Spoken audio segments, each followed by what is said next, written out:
जय हिंद and very good evening to all of you. कल जैसा कि आप सभी जानते हैं 2 अक्टूबर का दिन है, यानी महात्मा गांधी जी की जयंती। महात्मा गांधी इंसान नहीं, इंसानियत की एक मिसाल थे। वो नायक नहीं, महानायक थे। वो तहजीब नहीं, तहजीब की पूरी किताब थे। यूं तो महात्मा गांधी के बारे में हम सभी बहुत कुछ जानते हैं, लेकिन आज मैं आप लोगों के साथ उनके कुछ अनसुने पहलुओं के बारे में चर्चा करूंगा, जो कि लोग जानते हैं लेकिन उसको अच्छी तरीके से समझ नहीं पाते। कहीं ना कहीं हम बापू को समझने में भूल करते हैं। तो आइए हम चर्चा करते हैं महात्मा गांधी के वो सिद्धांत जो आज भी प्रासंगिक हैं और कल भी प्रासंगिक थे और आगे भी प्रासंगिक रहेंगे।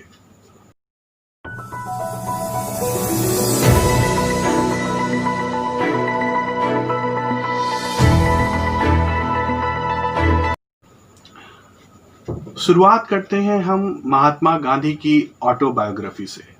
जी हाँ, माई एक्सपेरिमेंट विथ ट्रुथ, सत्य पे मेरे प्रयोग।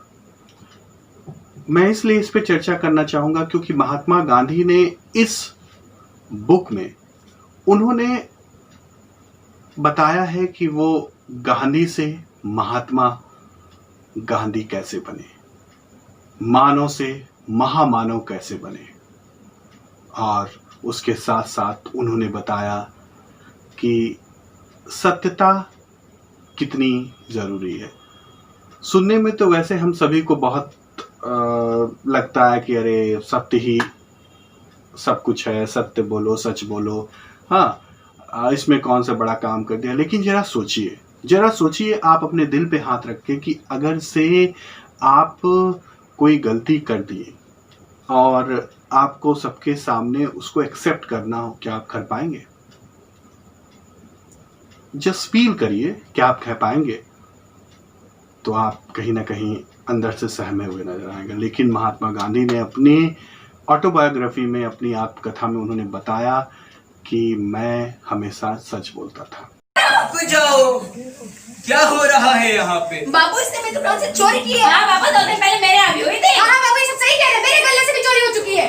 शाद बेटे, तुमने चोरी कर? हाँ बाबू, तेरी लेकिन जाओ, हिंसा नहीं करनी। हिंसा से कोई भी रास्ता नहीं। बेटे, तुम्हें पता है चोरी करनी गलत बात है, तब फिर? बाबू, मैं 4 दिनों से भूखा था। बाबू, मैं 4 दिनों से भूखा था, लेकिन ये सब झूठ बोल रहे हैं। मैंने इनकी दुकान से कुछ नहीं चुराया, मैंने इनकी दुकान से चोरी की थी। सत्य, मैं आप सबको भी यही सत्य बोलना कठिन, अपनी गलती स्वीकार कर सत्य बोलने से ही आप सब समझ गए? जी बाबू, हम समझ गए। चलो मैं तुम्हें खाना दूंगी।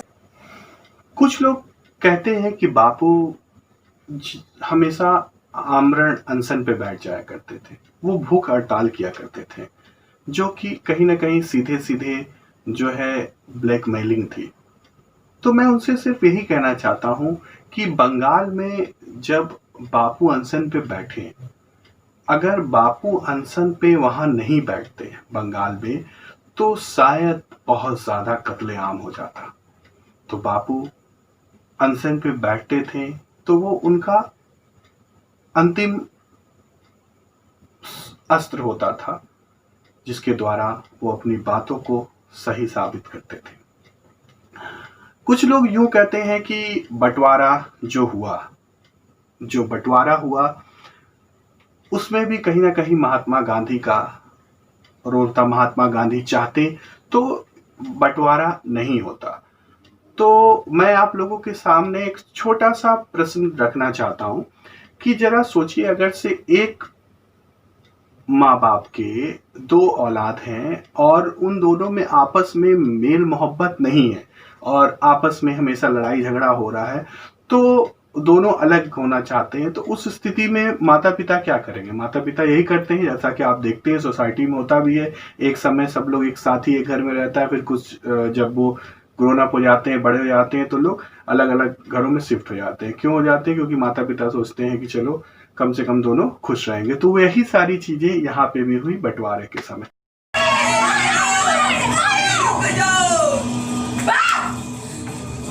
क्या हो रहा है मेरे घर?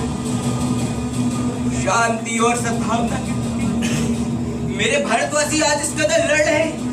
मैं पूछता हूँ ऐसा क्यों? हमें हमारा अलग मुल्क चाहिए। हाँ, मुल्क चाहिए। सोचते हो हम तुम्हारे साथ रहना चाहते? नहीं रहेंगे, नहीं रहेंगे। धर्म अलग है, हम नहीं रह सकते तुम्हारे साथ। ठीक है, ठीक है। अगर मन और शांति कायम करने के यही रास्ता सही तो ठीक है। उसके बाद फिर हम बात करते हैं उस प्रसंग की जब कहा जाता है कि आखिर बापू ने क्यों 55 करोड़ रुपए जो है बंटवारे के बाद या बंटवारे के वक्त मुल्क को दे दिए, दूसरे मुल्क को दे दिए। तो ऐसा इसलिए हुआ, जरा सोचिए कि अगर एक माँ की दो औलादें हैं, एक औलाद के पास सब कुछ है और दूसरी औलाद जो कहीं जा रही है, जिसके पास कुछ नहीं है, उसको हर चीजें वहां से बनानी है, तो कैसे एक माँ दूसरे औलाद को नजरअंदाज कर सकती है?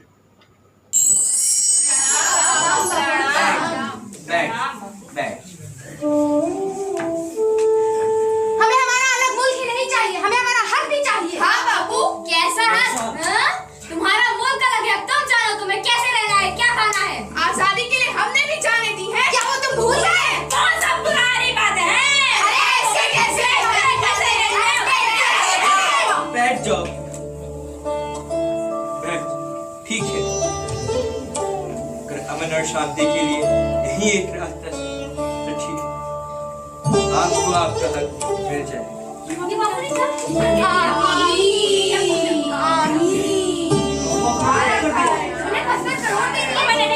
अगर आप लोग नहीं मानेंगे तो मैं नैतिकता के आधार पे महात्मा गांधी ने ऐसा किया, और ऐसा करने वाले महात्मा गांधी इकलौते नहीं थे। उस समय उनके साथ आईबी के गवर्नर डॉक्टर राजेंद्र प्रसाद और कई अन्य लोग भी उनके साथ शामिल थे। अब मैं यहाँ उन लोगों से बात करना चाहूंगा जो महात्मा गांधी को सिर्फ अहिंसा, सत्य और आजादी से जोड़ते हैं।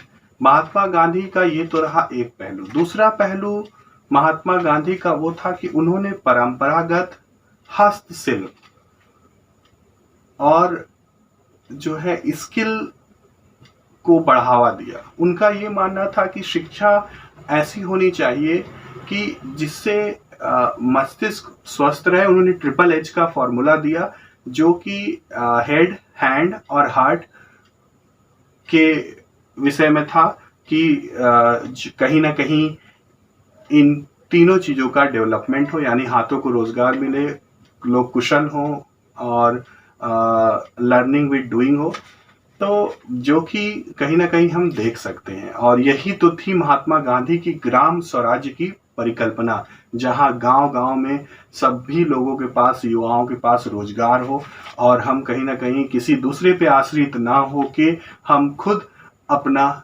जीवन बिता सकें और जीविकोपार्जन कर सकें।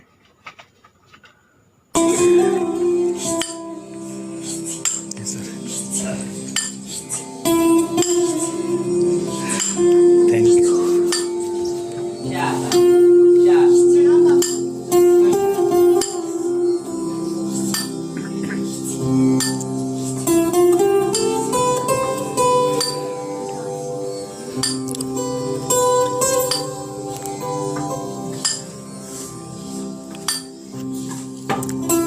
उसके साथ साथ यहाँ मैं महात्मा गांधी के अन्य पहलुओं पर भी चर्चा करना चाहूँगा। महात्मा गांधी ये जो है वो दलित, मजबूर, गरीब और महिलाओं के शोषण के विरुद्ध थे।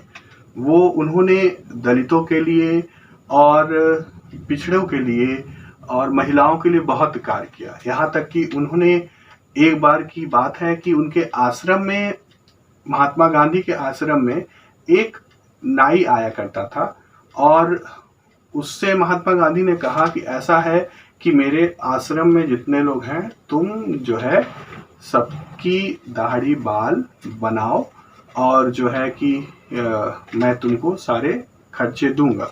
तो उसने कहा बापू क्षमा करिए, अगर से लोगों को पता, आपके आश्रम में हर वर्ग के लोग रहते हैं, दलित भी रहते हैं, पिछड़े भी रहते हैं, तो कहीं ना कहीं अगर से मैं उनकी दाढ़ी बाल बनाऊंगा तो मुझसे जो है उच्च जाति के लोग नहीं बनवाएंगे।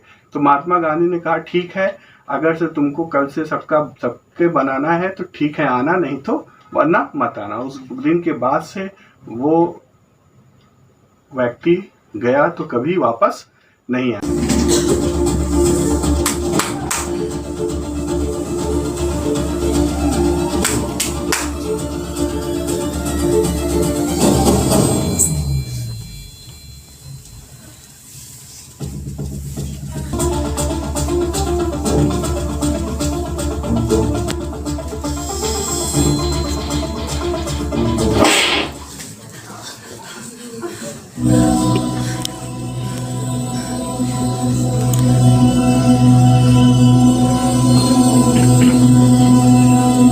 भाई बहुत प्यास लग रही है, मैं पानी पी के आता हूँ।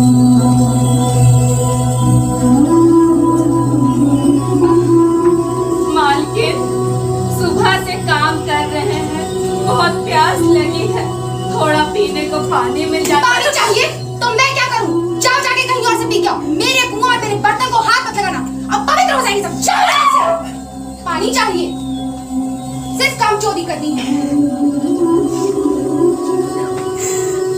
रो मत बहन, जब हम उनके घर पे काम करते हैं तब हमें छूट नहीं, उनके बच्चों को स्कूल छोड़ते हैं तब हमें छूट नहीं, उनके घर के बर्तन धोते हैं तब हमें छूट नहीं।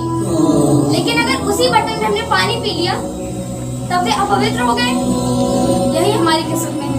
मालकिन दोनों बहुत ज्यादा बोल रही हैं, कहिए तो मेरे। उठ जाओ।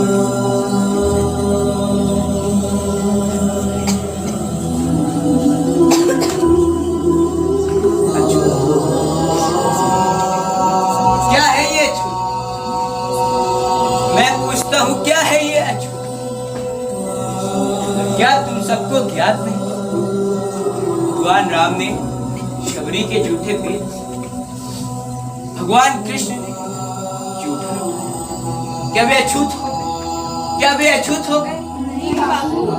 उन्हीं की पूजा करते, उनका मंदिर बनाते और उन्हीं के बनाए हुए अछूत शरण नहीं।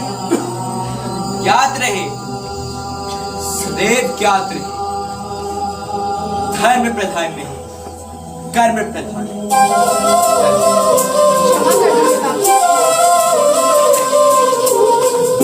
वैष्णव जन तो तेने कही है जे पीर पराई जाने रे। वैष्णव जन तो तेने। महात्मा गांधी का स्वच्छ भारत अभियान जो कि आज आप देख रहे हैं, स्वच्छ भारत अभियान, वो भी महात्मा गांधी की ही परिकल्पना का उदाहरण है। क्योंकि महात्मा गांधी वो शख्स थे जो अपने आश्रम में अपना सभी काम स्वयं करते थे। आश्रम की सफाई, झाड़ू लगाना, शौचालय साफ करना। यहाँ तक कि महात्मा गांधी ने कहा कि अगर से आप अपने आप को आत्मनिर्भर बनाना चाहते हैं और आत्मविश्वास पैदा करना चाहते हैं तो अपना काम स्वयं करें, और शौचालय खुद साफ करते थे। और जो कि आज हम स्वच्छ भारत अभियान के रूप में देख रहे हैं और स्किल इंडिया के रूप में देख रहे हैं, जैसा कि स्किल्ड कौशल विकास में हमने देखा।